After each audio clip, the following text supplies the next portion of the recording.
Newsfirst Newsline with Faraz Shaukat Ali.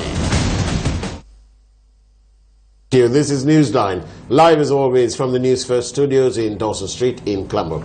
And this morning, which is an absolutely spiffing day, it's brilliant outside there. There's no rain and there's no too much of sun either. It's actually wonderful. And to start the proceedings in this wonderful morning, we're joined by that wonderful legal expert, all the way from sort of Mount Lavinia's side, Mr. Chrishmal Warnasuriya. Very good morning to you. Good morning, Faraz. And how are you? I'm good. Since you started on the Mount Lavinia side, which both of us share some affinity to, yes, maybe also express most sincere condolences and our thoughts to our rivals, yes, around Reed Avenue side. That's right. And say that the Thomian fraternity's thoughts and prayers are with you at this time. Yes, it was a great tragedy and shows how sharp and short life can be at times.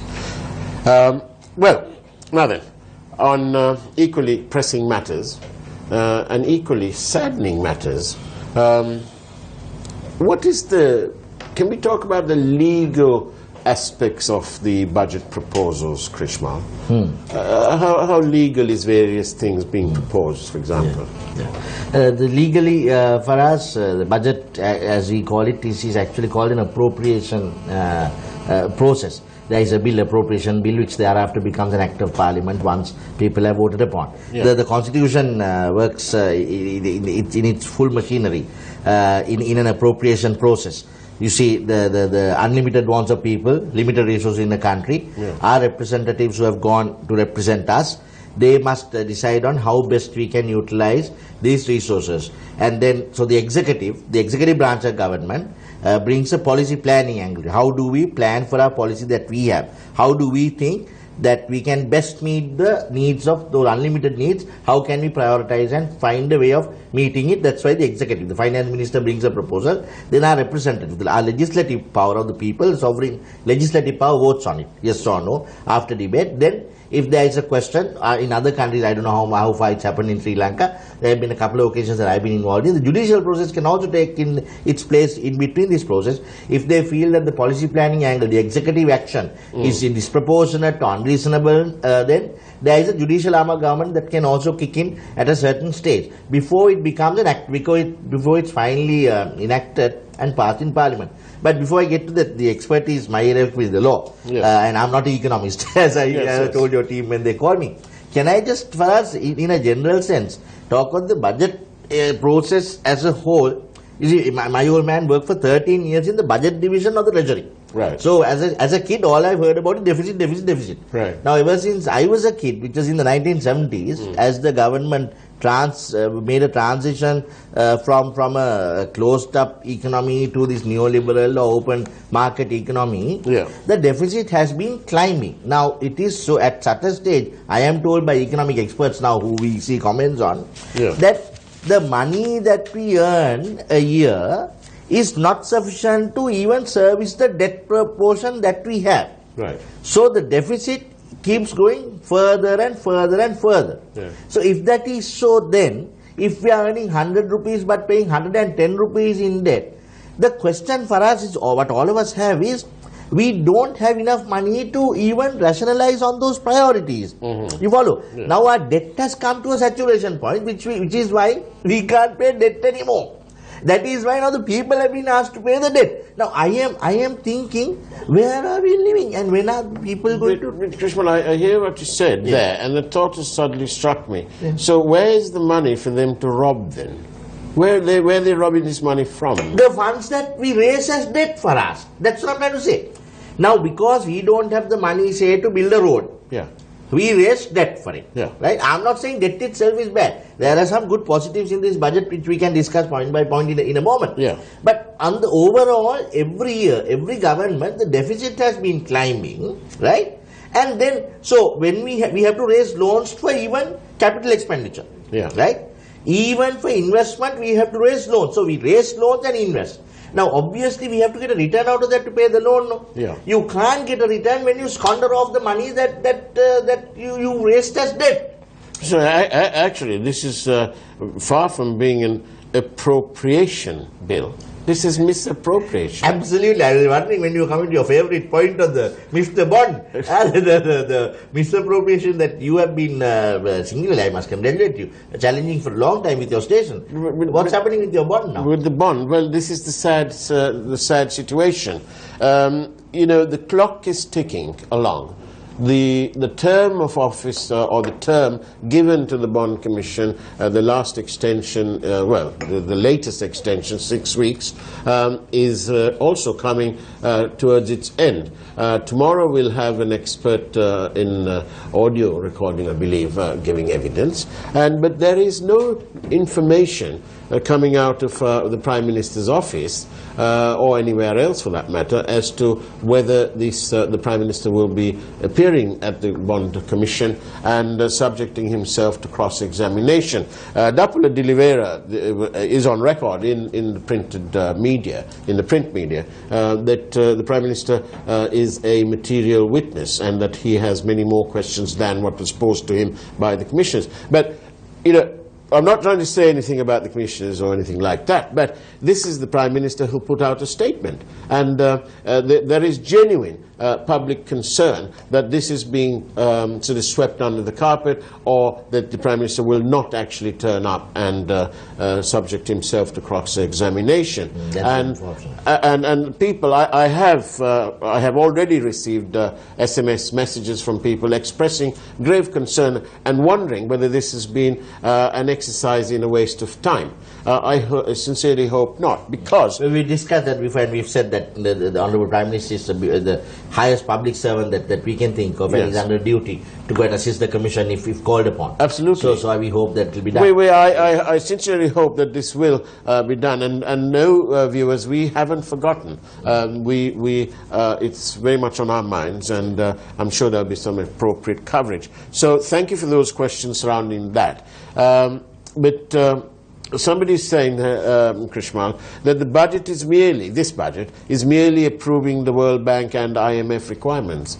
Is that a bit unkind? Well, there is criticism of it, but I must also say for us, we must first look at some positives of the proposals. Yeah. Remember, these are still proposals. It must go to a final reading, and our representatives representing us must approve it. Then only it will become law, right? Yeah. Still it's at proposal stage, policy planning, and which is brought before the Parliament. Now, see that the attack on sugar, I think, is very good. Yeah. Because our kids, as it's reported widely, that kids are day by day being prone to early diabetes. And so His Excellency the President must be congratulated for taking on a particular product. I don't know how much it's correct to just take on one particular product rather than going across the board on sugar products itself. Yeah. That's a political decision that must be made. But coming on so sugar, attack on sugar is good. But coming back to that policy angle for us, this is why I say, now we should not incorporate political expediency or political interests in budget making. Now this is where we most love. For example, see, now we are being asked to pay a debt servicing tax on one side. Yeah. Because the government has found that they can't raise any more foreign investment of foreign funds anymore. Yeah. Now the people have to take on a debt. For example, I ask is, why should a man who has never gone on Sri Lankan Airlines or never fly aeroplane, or for that matter never gone to an airport, pay the losses, massive losses that Sri Lankan Airlines is making, when it's proven it's mismanagement? No, it has been. For us, when I was in university, I used to work for Sri Lankan Airlines. Earlier, I joined as an airline command, and then I left once I finished law school. Now, I have been there when a well-known corporate entity was charging that. We made profit then.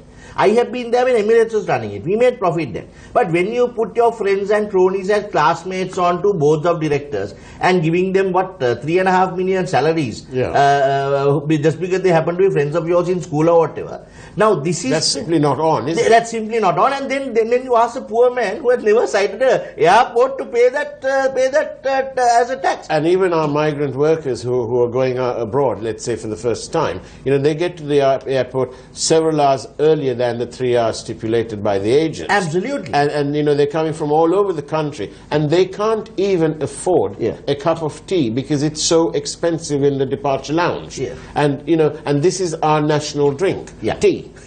Yeah? And they can't afford and it. they can't afford Yeah. it. Can I just get quick now? You see, there was in history when early colonial days, when the colonialists that we all of us shout at across the board, all these so-called nationalists shout at, when they built the railroads for us, a very quick example, when they built the railroads, there were two conditions.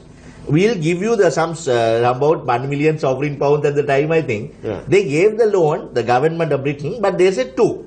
One, it has to be raised by the usage of the railways itself to pay it back. Okay. And every revenue you earn, you must put it onto a treasure account or a trove from which you are going to service the debt again. Now, these are very simple principles. No? Right. Can I very quickly look at a few other examples? Now then, privatize. Now, everyone's talking of, I am in favor of all non-profit making or failed institutes giving some sort of management input. Yeah. You follow? Yeah. Privatizing is not a devil. Yeah. Why? I'm asking you, I'm asking the viewers out there, we must talk about this. We must talk to people who may not have the advantage of reading or learning from the sources that you and I have, and talk to other people who don't know and discuss these things. Why? Tell me, who are those people who are against privatizing? Mostly it's people who are actually employed in those places, who want to just go in the morning. If they can manage to go 1 hour late to work and jump off 1 hour early, they will do that. Earn on the taxpayers' money, do bare minimum, mostly in some public departments. I'm not blaming the public officers who actually work, right? I'm blaming a majority. Who are people against it? But then it's a cycle, no? Politicians love to lock, stock and barrel, put their cronies into the department, right? So politicians are also against privatizing, because if it's a private entity for us, it will be performance based, right? Of course. And say in your institution, people won't tell people to just sit around and wait without working, or go for cups of tea for 2 hours and eat bunnies and come when they're working. Right. So if you have to bring management in, I dare say, in a social securitized country like ours, maybe things like health, education, there must be some government control. But I'm saying even those for us bring some, like the United Kingdom where you and I have both lived and worked. Yeah. Now, say hospitals have charter marks. Hospitals must report on how many operations they've done, how successful they have become. And there's a competition between hospitals. Inside the hospital, there's appraisals of the employees.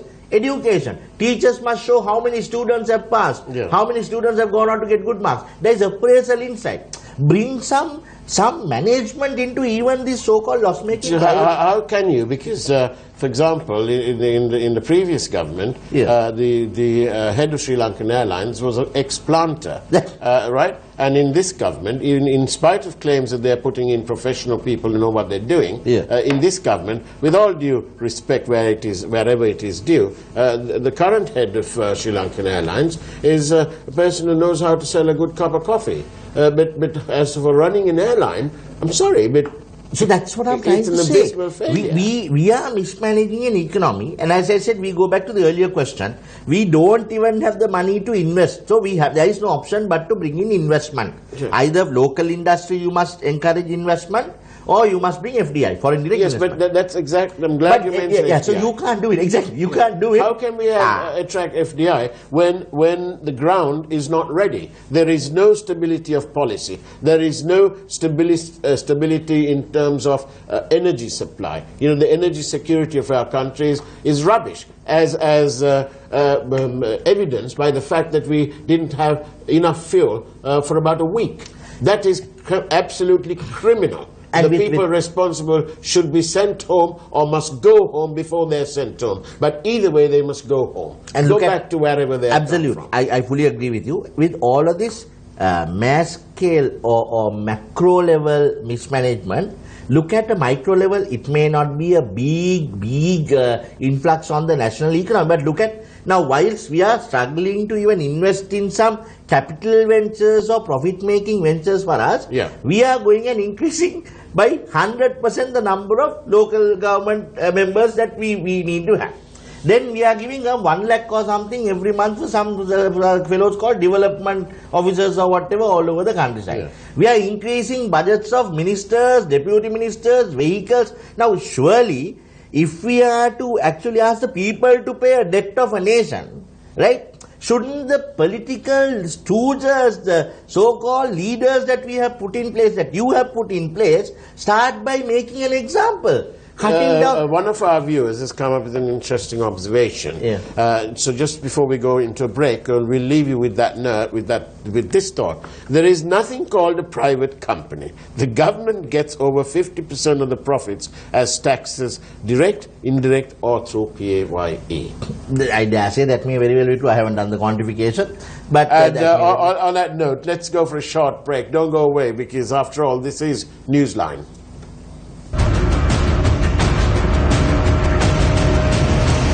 News First, Newsline with Faraz Shaukat Ali.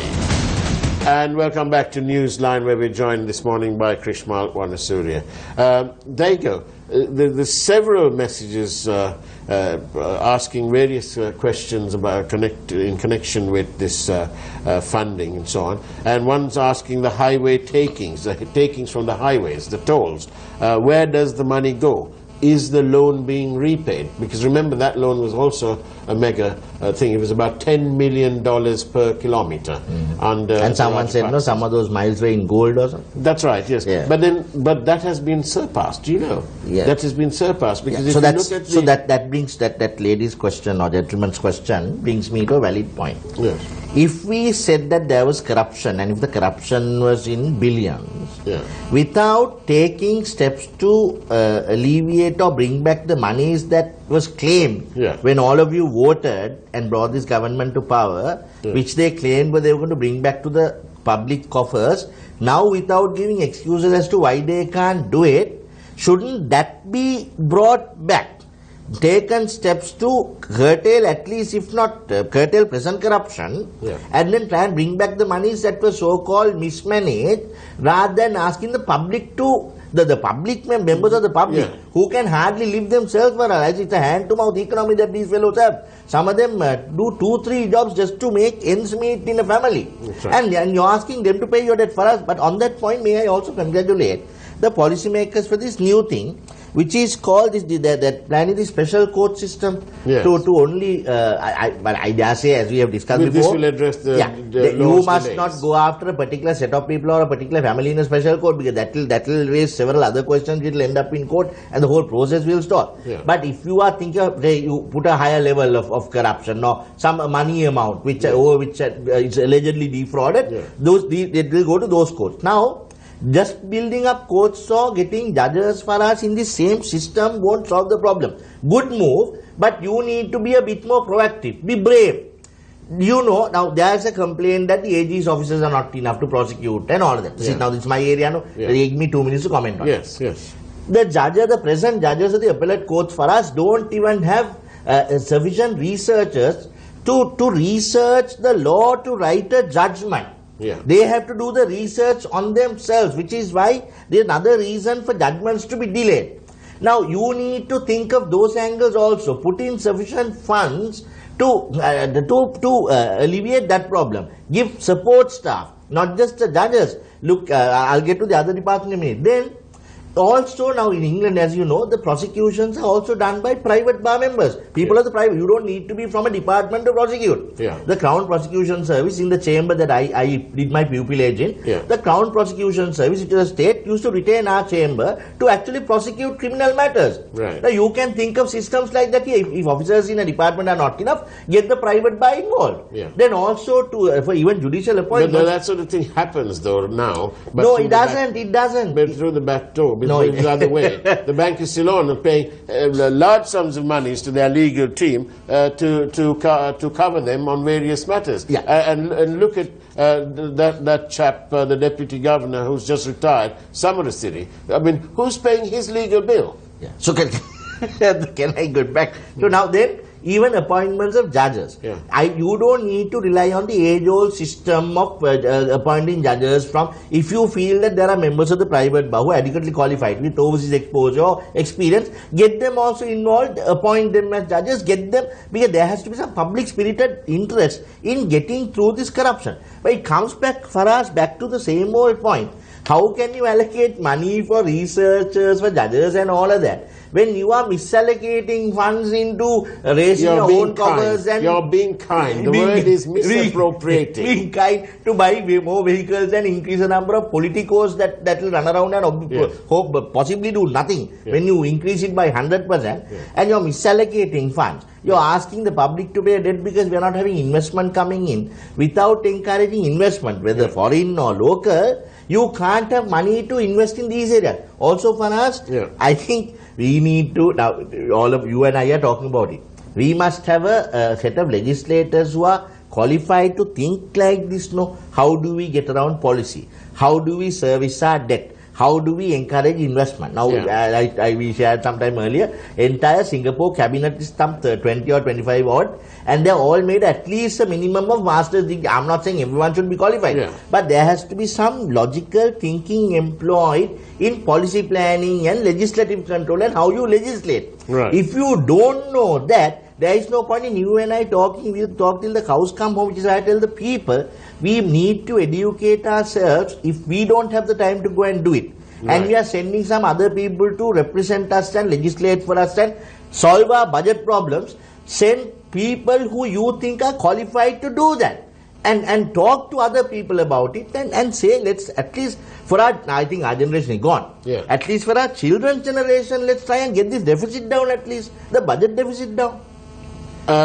Just a quick word to let our viewers know that we have reports coming in that Zimbabwean troops have taken over the national broadcaster ZBC, and blasts are being heard on streets of the capital Harare following a dispute between Robert Mugabe and his army chief. So that's a bit of news coming out there. Again, people are getting fed up of this sort of authoritarian governance. I think people should. I've been writing about this before. I think we must take a leaf out of France, Canada, and the entire chain sweeping across Europe and some places in South Asia, etc. People must look at now beyond their political grasses, green, red or blue, and think of individuals. Individuals, not political parties. Get out of your political hat. Think of Macron, came from nowhere and is now leading France, and the entire parliament is now made up of first-time electors. Teachers, school teachers, public servants who have got behind Macron, and they are making policy for their country now. Get out of their political hats and start thinking individually. How do we change the country? You've relied on politics for far too long. Try and make the change. At least until then, I'm telling these fellows who are now presently in government. Are you in parliament? I was nominated for us and I won my seat, but they decided to send someone else in my place. So that's you basically got stuffed. I go back to court. It doesn't matter to me. But the people need to decide on that. The nationalist issue also. It doesn't matter to me. The people must make a decision on that. But I'm trying to tell you, at least for the moment, invest in some think tanks. If you feel that the person in some ministry or something can't think or doesn't have the ability to think, invest in some experts in that area. Say if it's water resources, there are enough people who have qualified themselves. Get some think tanks, at least pay for them so that when they come with the policy for the budget. But when they want to, they can think. I mean, some of these fellows, the footnote members. Remember the footnote club? Well, they were obviously thinking on their feet. Had we relied on the footnote and not gone to a commission, can you believe what would have happened for us? Thank you, Chrishmal, for pointing out this very important aspect. The footnoters, the members of the footnote club, including Dr. Harshita Silva, they all got together and they put these footnotes, trying to make out that there was nothing wrong. Just imagine the plight of our country if we had all sort of relied on those footnotes and shoved it aside. Then what of the evidence that has come forth at the Commission of Inquiry?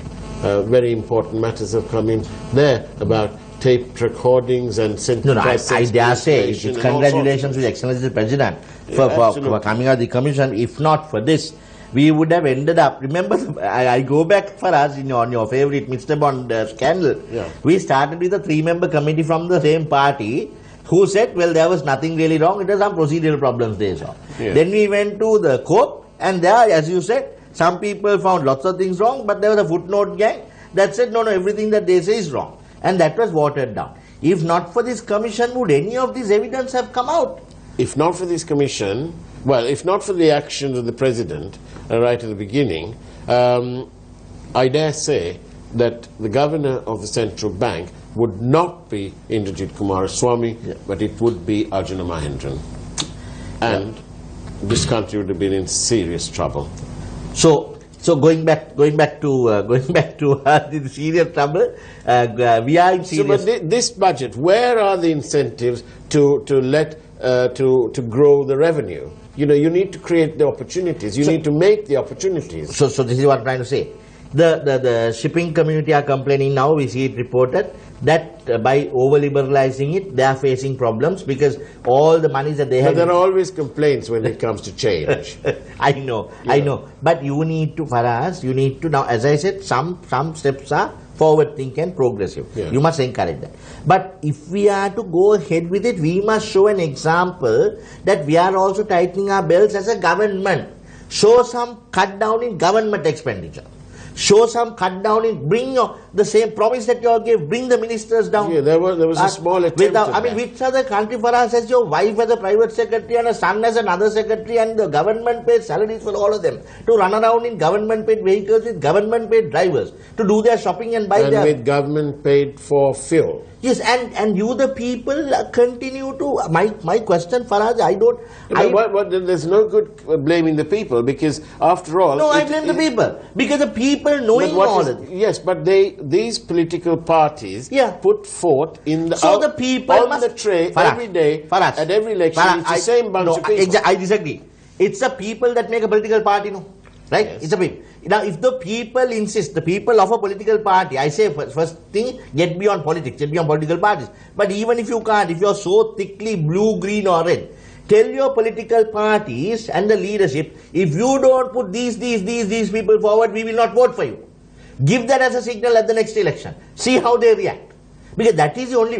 You can't just blame leaders that we elect and send and then sit here and lament. We must do something about it. Insist from your political party, these are the people we want. Don't put cronies, don't put footballers, don't put TV stars, don't put fellows who run behind the ball who know nothing about legislature. And don't put cinema stars who powder up and come but... Didn't know about the 13th Amendment. Didn't know about 13th Amendment.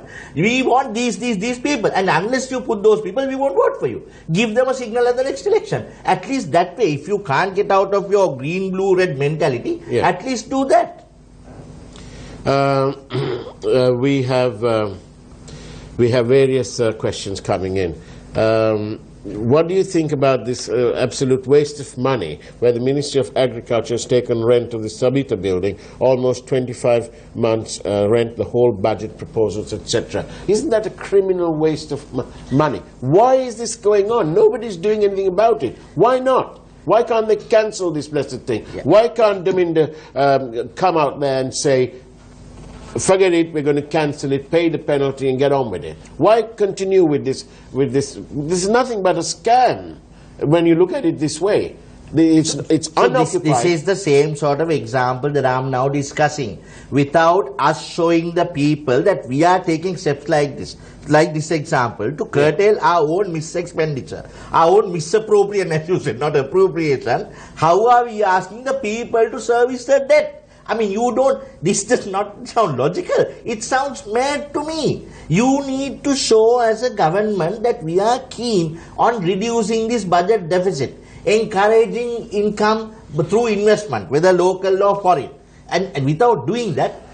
In my suspicious mind, they don't have the time to do all this because they're more focused on enriching themselves and looking for... And political future. Yes, 2020. That's what they're looking for. So I'm asking the people not to be fooled continuously. As I said, our generation may be gone, but at least let's try and make a change for our future generations so that children won't blame us one day.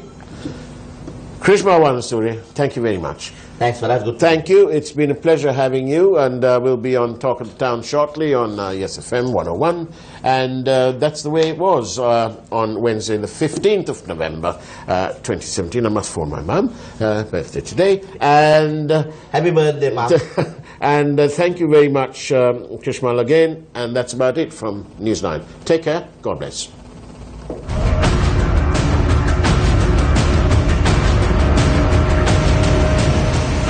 Newsfirst Newsline with Faraz Shaukat Ali.